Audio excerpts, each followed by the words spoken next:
Friends, we are coming to the last leg of our discussion. That is, I have got two aspects to discuss with you. One is advance pricing agreement, and the last chapter being the wealth tax.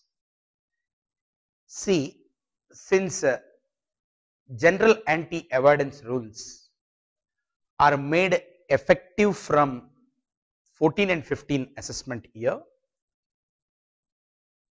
we are not going to discuss them because institute notification says GAR is not applicable for the students who are writing their exams in the May 2013 and November 2013. Moreover, one more good news, by the Finance Act of 2013, they have further postponed it that particular date. So even the next year students also can avoid GAR. So now to start with, let me look into the advance pricing agreement. Before I get into this particular concept, you are all aware of one aspect, that is, there is an authority called as Authority for Advance Rulings. What is the concept of Authority for Advance Ruling? That is, in case if non-resident or a resident who has got a transaction with a non-resident, if they get a doubt as to how that transaction is going to get taxed under the Indian income tax law, they can always, before entering into transaction itself, they can always make an application for Authority for Advance Rulings, asking it to clearly state how that particular transaction is going to get taxed. This used to be the concept of Authority for Advance Ruling. On application made by the SSE, that authority is going to, tell clearly how the transaction is going, proposed transaction is going to be taxed. Now the lawmaker has brought another concept called as advance pricing agreement. That is, it is not that the SC should ask. The department can also take up certain agreements and can clearly say how the transaction is going to be viewed and at what price it should have been carried out. So the point here is, all this exercise of Authority for Advance Ruling or advance pricing agreement provisions are being brought to see that litigation will come down. Litigation will come down. So the point here is, once the SSE is going for a particular transaction, government, that is department, can say this should have been done at this particular price. So how actually it works out, let us have a look at. The government proposes to introduce unilateral APA mechanism. Unilateral means it is not before asking, before being asked, giving the advice. That is what we call it as unilateral. Actually, Vaishnavi has not asked me. I myself voluntarily saying something. That is what I call it as a unilateral. Unilateral APA mechanism in India. At present, Indian income tax law contains parallel mechanism for advance ruling in the form of Authority for Advance Ruling, which is empowered to examine a contract of a resident taxpayer with a non-resident. The main difference between Authority for Advance Ruling and APA program is that APA program, the revenue authorities can determine, quantify the value of international transaction, oblique profits, whereas Authority for Advance Ruling does not look into this area. Although introduction of APA is a step in right direction, one will have to wait till CBDT prescribes a detailed scheme for this particular APA program and the various procedures involved in this regard. So APA, Advance Pricing Agreement mechanism, is introduced by the new section of 92 CC to 92 CD inserted in the Income Tax Act. Of course, a similar provision is there even in the DTC bill of 2010. Now, somehow in the Finance Act of 2013, there is a move that within a short period we should bring that particular bill into the Parliament, DTC. Let us wait to what extent the government will succeed in bringing the DTC and GST. So, this provision is introduced to provide certainty to the international transactions and will reduce the litigation relating to the transfer pricing issues. Section 92CC gives power to the CBDT to enter into an APA with any person in determining the arm length price. Now, what is happening? After that person completed the transaction, if the assessing officer and files the return, if the assessing officer feels that that international transaction is not being carried out at arm length price, a reference to the transfer pricing officer they are doing. Now, what they say is, instead of waiting till such time the transaction gets completed and SSE files the return, better we volunteer certain things, like we look at certain agreements so that we can decide in advance what should be the arm length price and at the what price they should carry out that particular international transaction. So, make first point, section 92CC advance pricing agreements is the main heading. Section 92CC gives power to the CBDT to enter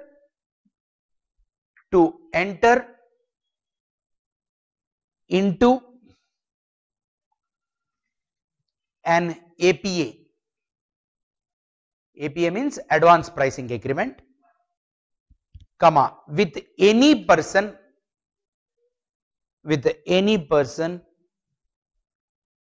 in determining arm length price.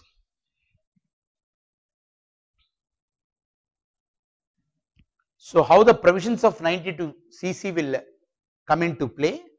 CBDT with the approval of the central government can enter into an APA with any person for determining the arm length price, specifying the manner in which such ALP was to be determined.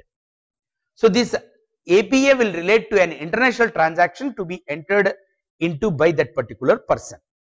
So, make second point, APA will relate to an international transaction.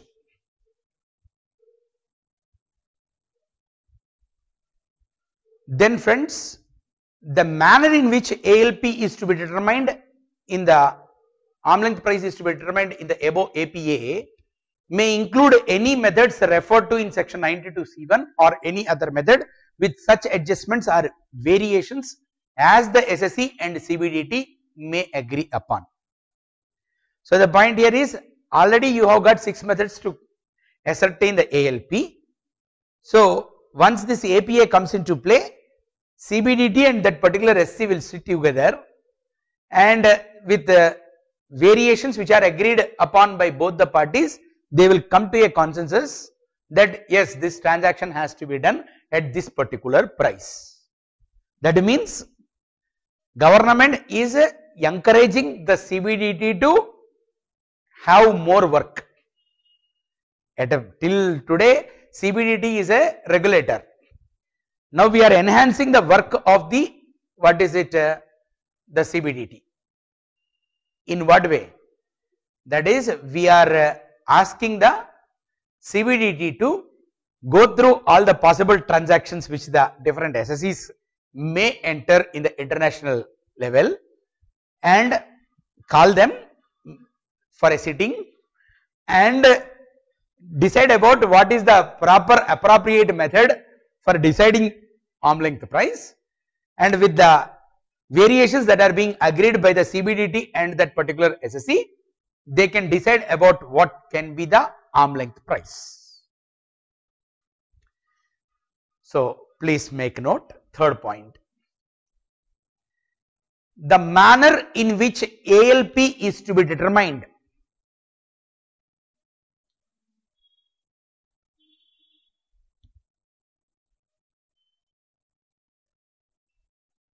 Including methods referred to, includes methods referred to in section 92C1, in section 92C1, or any other method, or any other method with such adjustments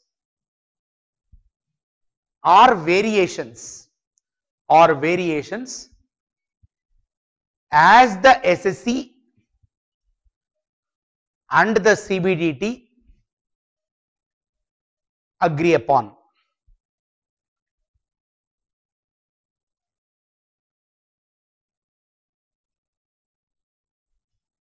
Next friends, once APA is entered into by the CBDT with the SSE, the ALP for the international transaction stated in the APA will be determined on that basis, and assessing officer cannot invoke the provisions of section 92C and 92CA. So the comfort level which the SSE will have is, at least subsequently the assessing officer will not be able to trouble him by referring the matter to the transfer pricing officer. So this APA and agreed thing on ALP will be binding on whom? On the assessing officer. So he cannot refer the matter to the transfer pricing officer. So write down, ALP stated in the APA, ALP stated in the APA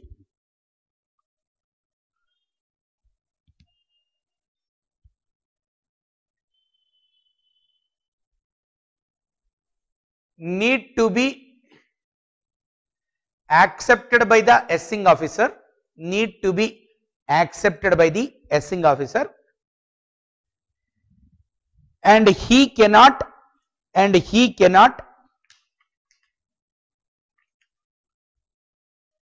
invoke the provisions of, section 92C and 92CA.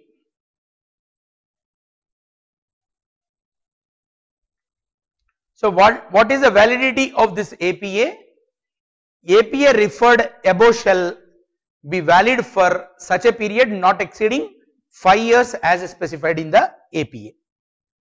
Of course, certain doubts may come to us. For 5 years will the price will be the same price? No. What we are looking at is the methodology of how to ascertain the arm length price.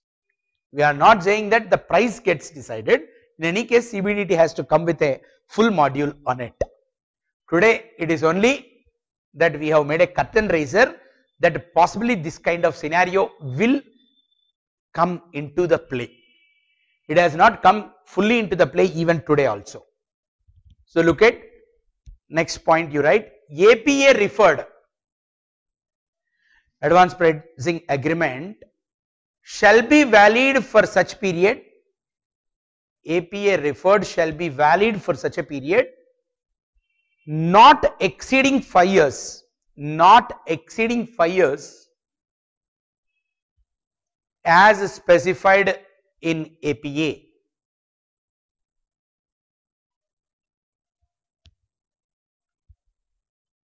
So it will be binding on whom? It will be binding on income tax authority and the person in whose case this particular APA is given in respect of the transactions stated therein. Write down, APA shall be binding on, both SSE and income tax authorities. Next, APA shall not be binding,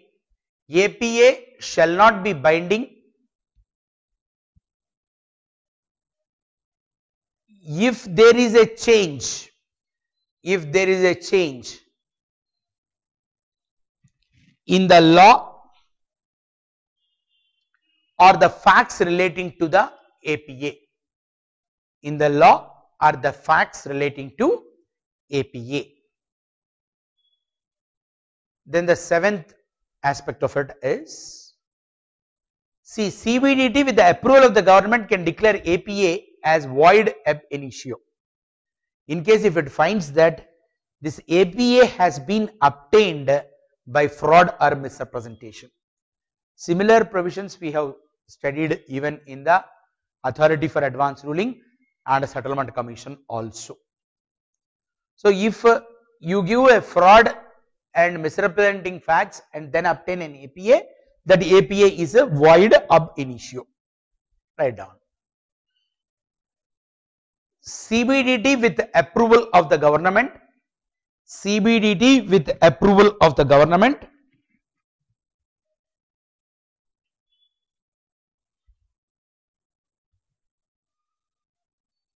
can declare the APA, can declare the APA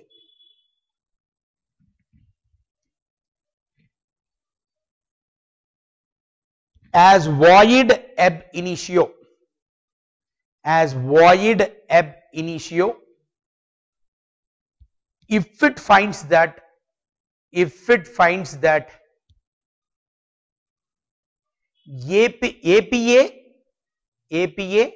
has been obtained by the SSC, has been obtained by the SSC by fraud or misrepresentation of the facts, by fraud or misrepresentation of the facts. So now once APA becomes void ab initio, all other provisions of the income tax law will come again back into the play, and we have to say that whatever the limitations with respect to the completion of the assessments and all, these can be well extended with the period that is being lost in taking the approval of the government to declare the APA as void ab initio. Write down the last point.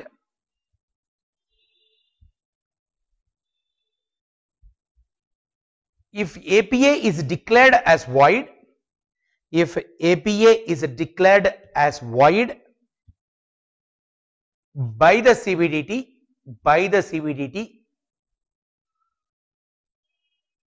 all the provisions of the act shall apply, all the provisions of the act shall apply as if such agreement was not entered into.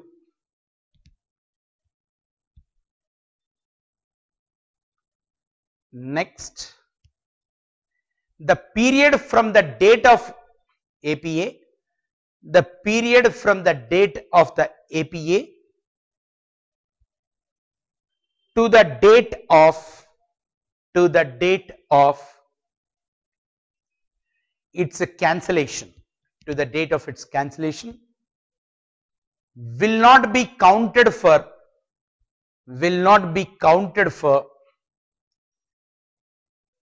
determining the limitation period,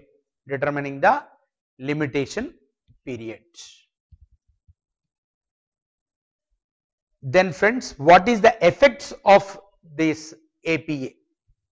The effects of this APA are well explained in the new section of section 92 CD. What are the effects? First let us understand, then you can make note of those effects of the APA. Where APA has been entered into by an SSC, the income tax return pertains to the previous year covered under the above agreement is already filed. The SC has to file a modified return of income under section 139 in accordance with and limited to the APA. This modified return has to be filed within 3 months from the end of the month in which APA is entered into. So This makes us to understand, get into an understanding of what? APA can be also with respect to the transactions already in progress. That means last year I filed my return.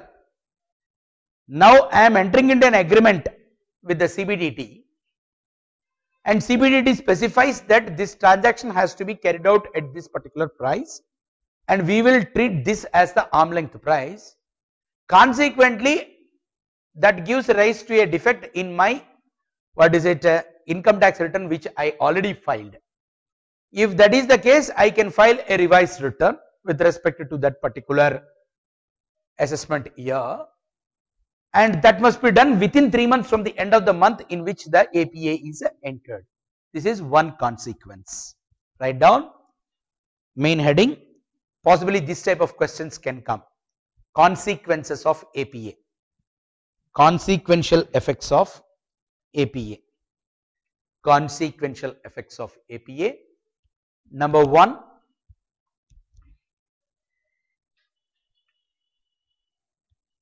if return of income is already filed,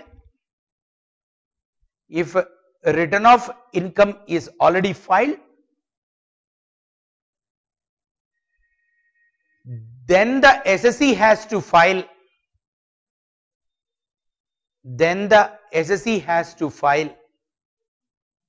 a modified return of income,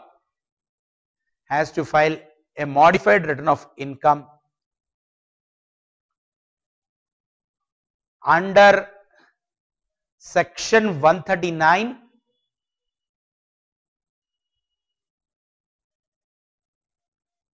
in accordance with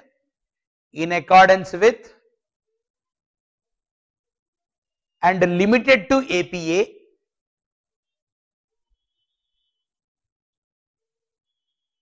and such a return has to be filed, and such a modified return has to be filed within 3 months, from the end of the month,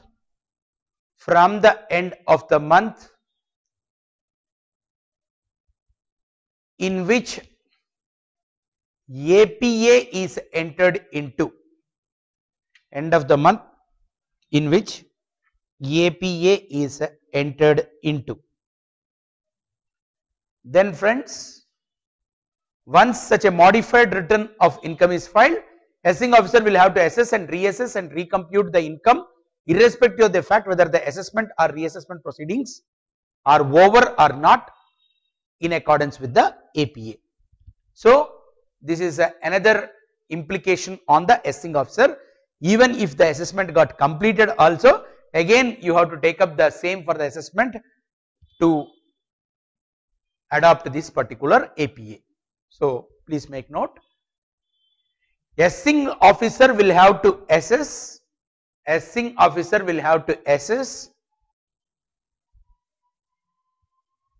or recompute the income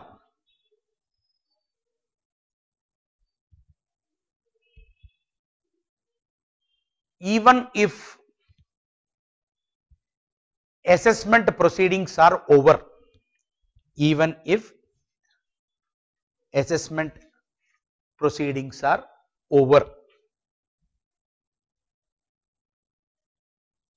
Then friends, where the assessment proceedings are completed, reassessment proceedings are to be completed within 1 year from the end of the financial year in which the modified return of income is filed. So what is the time limit for completion of the reassessment? 1 year from the end of the month from the end of the financial year in which such modified return is filed, and the period of limitation for completion of these proceedings will be extended by 12 more months. So please make note, that is time limit for completion of reassessments. Time limit for completion of reassessment within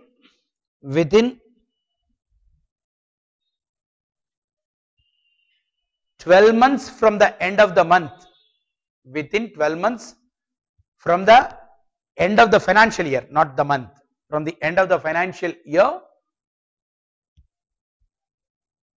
in which modified return of income is filed, in which modified return of income is filed.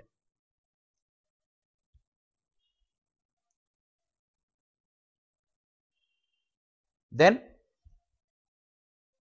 period of limitation will be extended by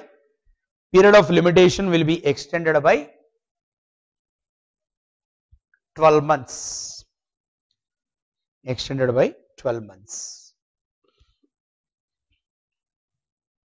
So what are the important points that we have discussed and how we have to permanently remember this?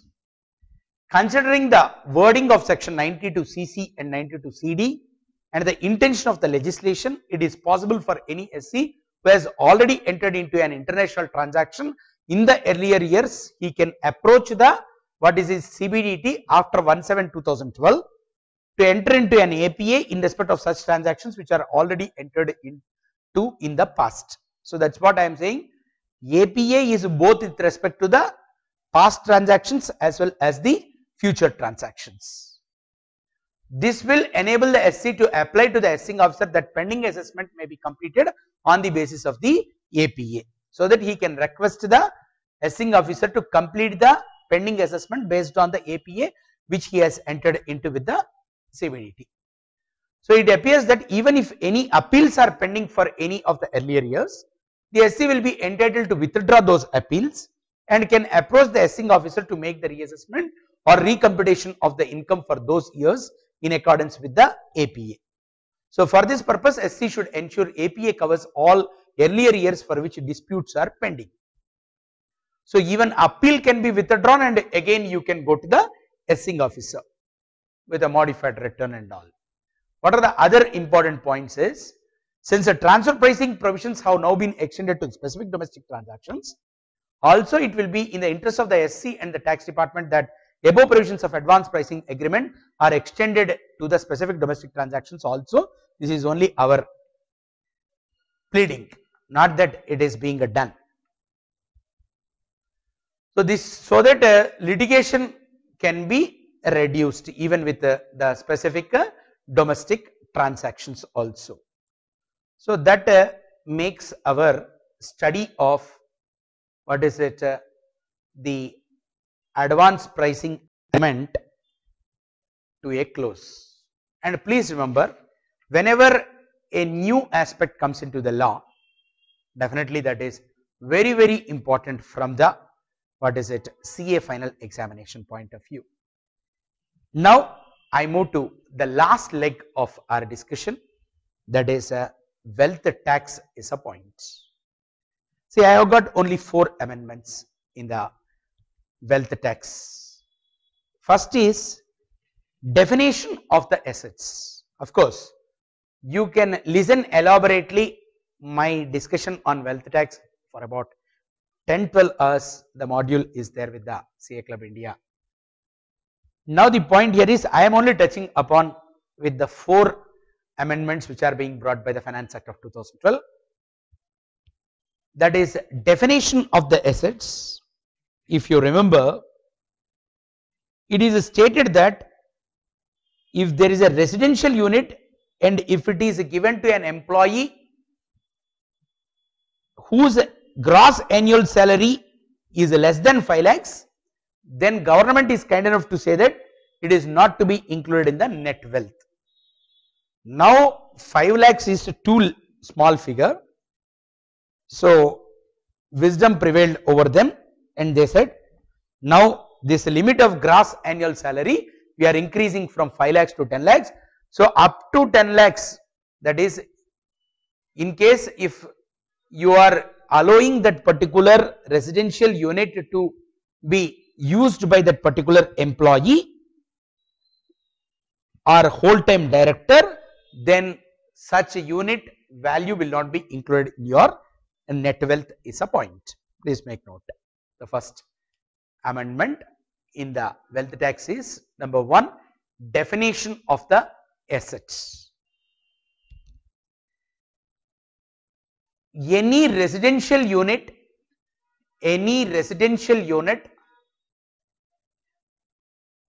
allotted to officers, employees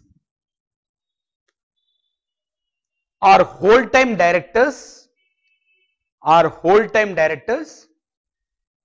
is exempted from wealth tax,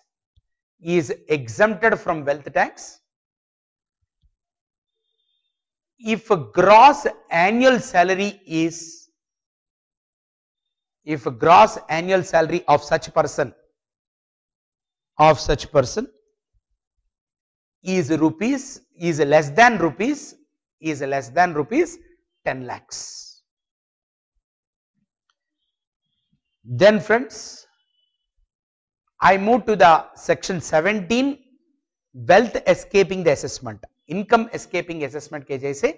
Now wealth escaping the assessment, what we say, if there are any assets which are located outside India and the assessee is not in a position to explain how he has got the net wealth, then to that extent we say it as wealth escaping the assessment.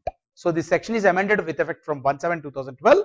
It is now provided that in this section that if any person is found to have any asset or financial interest in any asset in any entity located outside India, it will be deemed to be the case where net wealth chargeable to tax has escaped the assessment.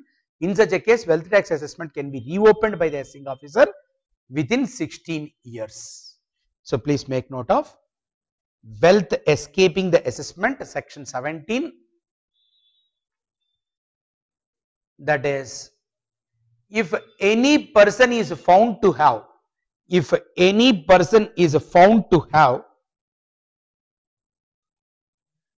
any asset or financial interest in any entity located outside India, it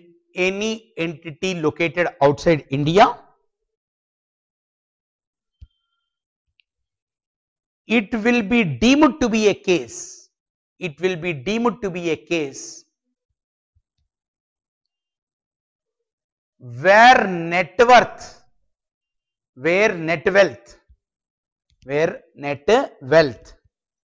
chargeable to tax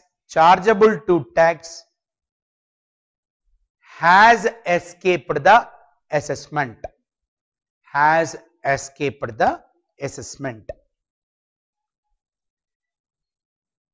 In such a case,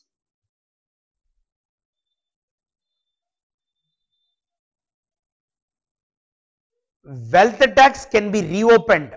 Wealth tax assessment can be reopened.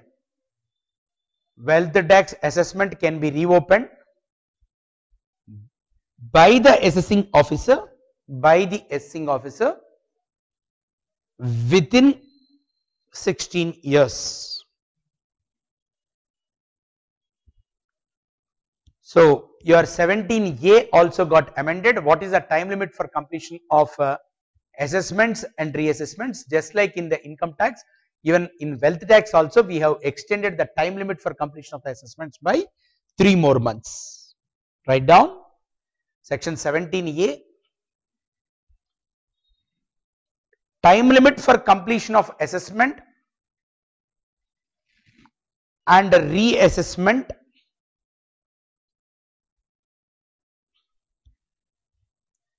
got increased by 3 months.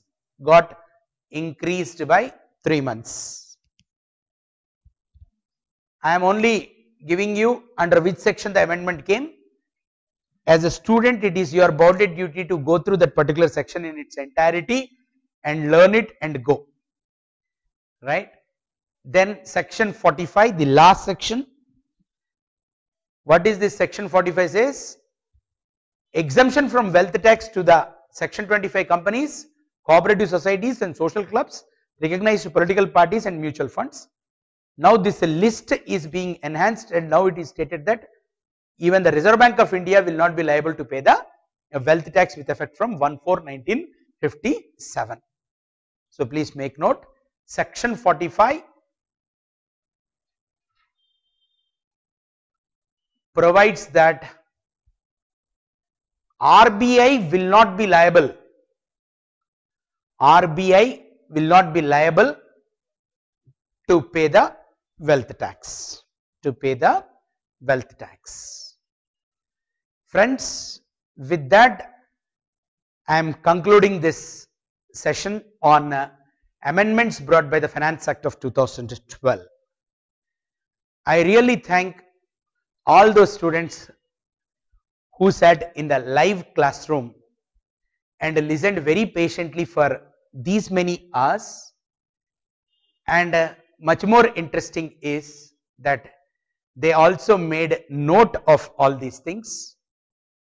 The same thing I always advise to the students, whether you are a live student or e-learning student. Generally, I don't give any printed notes to the students for the simple reason, your material and the resourceful person's textbooks are very much available in the market. So any session which I plan, I always plan in such a way where you write something so that what you are writing in the classroom will help for you to revise before your exams. Friends, time, energy, God's grace, if everything is there on us, we will come out with one more beautiful discussion on case laws, because the two things which are very relevant for the CA final direct tax paper is, one is amendments and another is the case laws. I have got one more booklet of the institute on case laws which runs into 92 pages.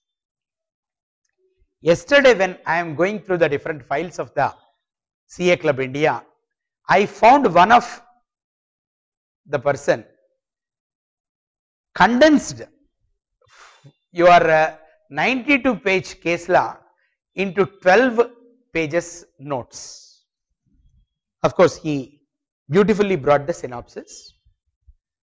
When so many people voluntarily are contributing to the students' community, I also personally feel that I should also do something, having got the most benefits from the students and Institute of Chartered Accountants of India. I continue to be there in the service of the students, and of course with the help of the resource persons who are contributing so many articles, and in fact from this platform I should thank all those people who are contributing the articles to in the CA Club India, and I feel it great and proud to be a part of the family of CA Club India, who allowed me to do this kind of exercise and are helping me by putting my classes so that the students can get these classes.